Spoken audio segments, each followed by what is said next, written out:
Sebelum memulai video ini, hai, kenalin aku Marcella Natali Putri dengan NIM F1310229 dari Fakultas Psikologi Universitas Semarang.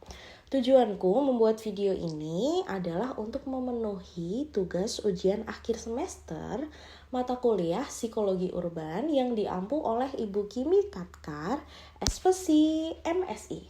Nah, udah nih kenalannya. Yuk, lanjut kita simak video berikut. Berdasarkan wilayahnya, kepadatan penduduk tertinggi di Indonesia pada 2022 ternyata masih ditempati oleh DKI Jakarta dengan 16.158 orang per kilometer persegi. Posisi kedua dan ketiga ada Jawa Barat dan Banten. Pertama harus diakui bahwa Jakarta sepertiga wilayahnya adalah pemukiman padat kumuh. Dan rata-rata kepadatan penduduk itu bisa dikatakan dalam 1 kilometer itu bisa 16.000 hingga 20.000 jiwa. Tidak terbayangkan begitu padatnya penduduk dalam radius yang cukup pendek dengan kepadatan yang sangat tinggi. Nah, yang kedua, selain karena faktor kepadatan penduduk, juga karena kepadatan bangunan. Perserikatan Bangsa-Bangsa atau PBB menyebutkan dalam sebuah laporan terbaru November 2025 bahwa kota Jakarta merupakan kota terpadat di dunia. Hal ini dalam laporan PBB Prospek Urbanisasi Dunia 2025 yang dirilis Department of Economic and Social Affairs. Department of Economic and Social Affairs atau Departemen Urusan Ekonomi dan Sosial adalah bagian dari Sekretariat PBB yang bertugas membantu negara-negara di seluruh dunia mengatasi tantangan ekonomi, sosial, dan lingkungan. Dalam laporan percepatan pertumbuhan penduduk global, dinamika urbanisasi dunia makin kompleks termasuk terjadi di Jakarta.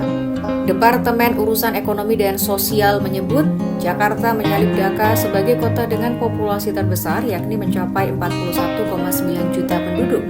Angka ini mengungguli Dhaka di Bangladesh yang memiliki 36,6 juta jiwa.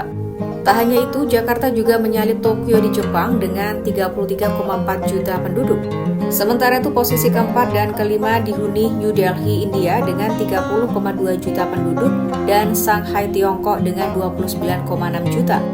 Jakarta resmi dinobatkan sebagai kota terbesar di dunia menurut laporan terbaru Perserikatan Bangsa-Bangsa atau PBB. Dalam laporan Prospek Urbanisasi Dunia 2025, PBB mencatat bahwa sekitar 41,9 juta penduduk kini tinggal di wilayah metropolitan Jakarta.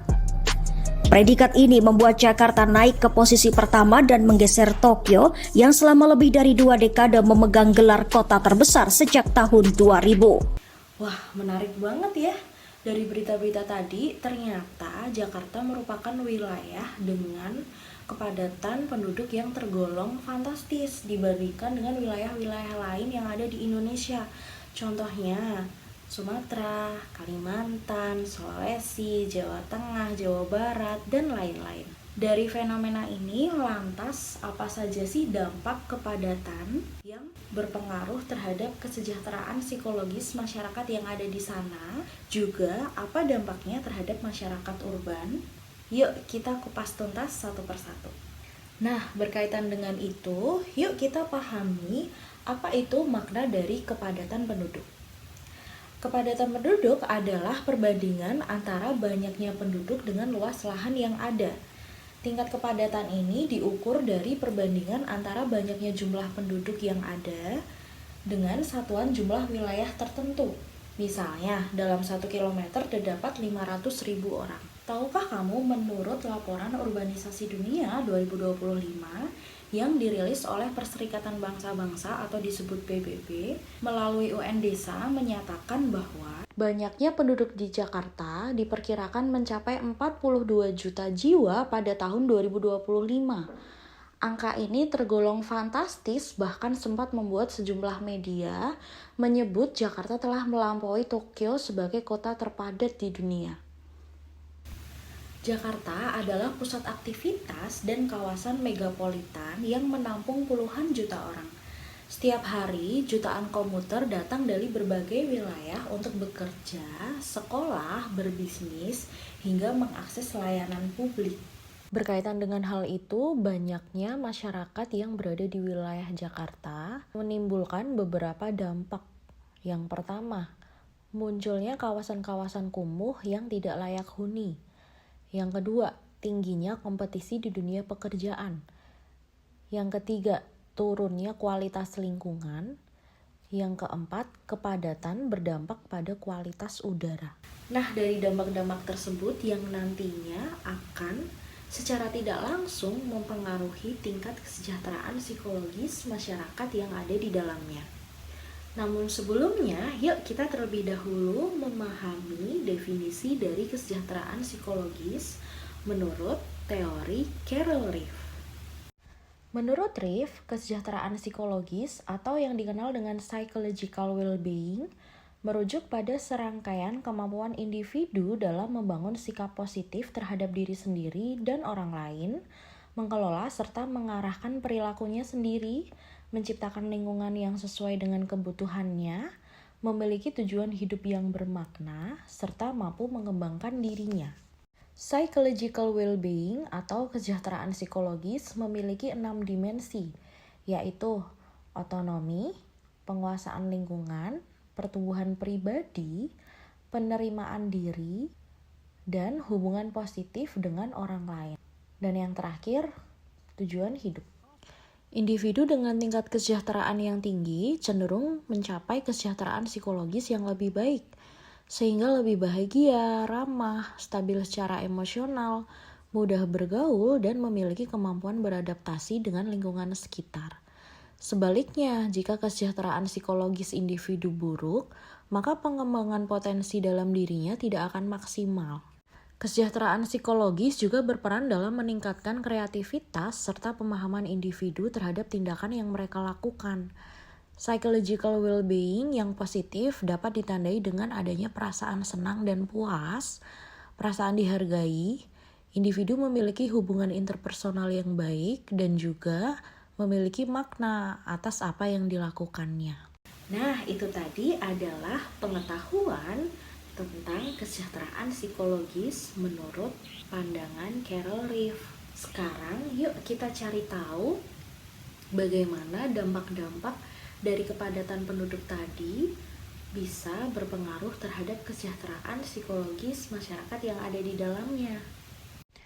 Tingginya kepadatan penduduk dapat menyebabkan wilayah mengalami kesesakan atau crowding. Crowding ini berbeda dengan kepadatan.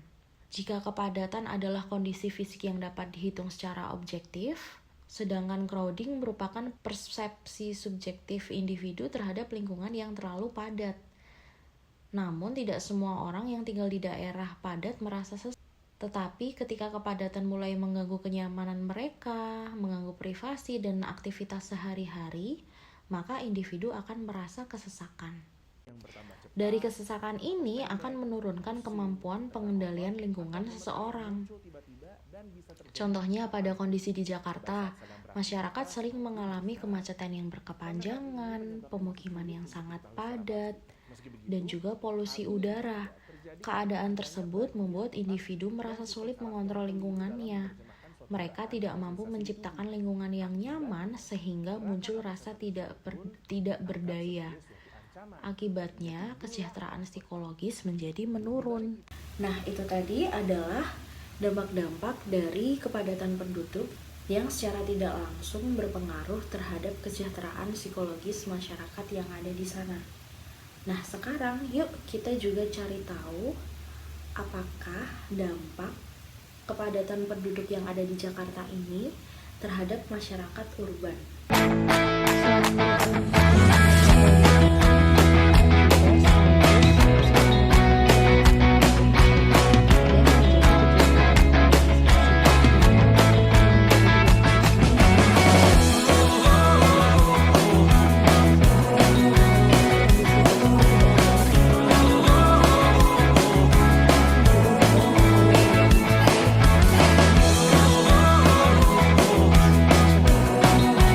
Salah Salah satu dampak yang paling nyata dari kepadatan penduduk adalah meningkatnya kebutuhan tempat tinggal. Pertumbuhan jumlah penduduk tidak selalu diimbangi dengan penyediaan hunian yang memadai, sehingga menimbulkan pemukiman yang padat, bahkan kawasan yang kumuh. Ini berdampak nyata bagi masyarakat urban, seperti kualitas tempat tinggal yang menurun, ruangan hidup menjadi semakin sempit, serta meningkatkan resiko tinggal di kawasan yang kumuh, yang bisa berpengaruh terhadap kurangnya kenyamanan hidup. Dampak yang harus dialami oleh masyarakat urban yaitu timbulnya kemacetan dan menurunnya mobilitas masyarakat. Karena kepadatan penduduk dapat menyebabkan meningkatnya jumlah kendaraan dan permintaan terhadap transportasi, yang mana masyarakat urban harus menghadapi kemacetan yang berkepanjangan dengan waktu perjalanan yang lebih lama, yang ini menimbulkan kelelahan akibat perjalanan harian yang harus ditempuh. Kemacetan yang terjadi di setiap hari juga menjadi sumber stres karena mengurangi waktu masyarakat bersama keluarganya, mengurangi waktu istirahat, dan bisa menurunkan produktivitas kerja. Ini juga diperkuat oleh kajian mengenai aksesibilitas transportasi di Jakarta yang menunjukkan bahwa tingginya kepadatan meningkatkan tekanan terhadap sistem transportasi. Itu tadi adalah penjelasan-penjelasan mengenai kepadatan penduduk yang ada di Jakarta yang berdampak terhadap kesejahteraan psikologis juga masyarakat urban. Nah, selanjutnya aku akan memberikan langkah-langkah penanggulangan masalah kepadatan penduduk. Yang pertama, melaksanakan program transmigrasi penduduk. Yang kedua, melaksanakan program pemerataan pembangunan di pulau-pulau selain Pulau Jawa. Ketiga, melengkapi sarana dan prasarana sosial masyarakat sampai ke pelosok desa. Keempat, penyebaran pendirian pusat-pusat industri dan perdagangan ke berbagai daerah. 5. Pemanfaatan iptek untuk mengelola daerah-daerah yang kurang layak untuk digunakan sebagai tempat tinggal. Dan yang terakhir, membuat peraturan pemerintah yang mengatur tentang imigrasi dan emigrasi. Sekian video edukasi penjelasan mengenai kepadatan penduduk yang ada di Jakarta dan juga dampak terhadap kesejahteraan psikologis.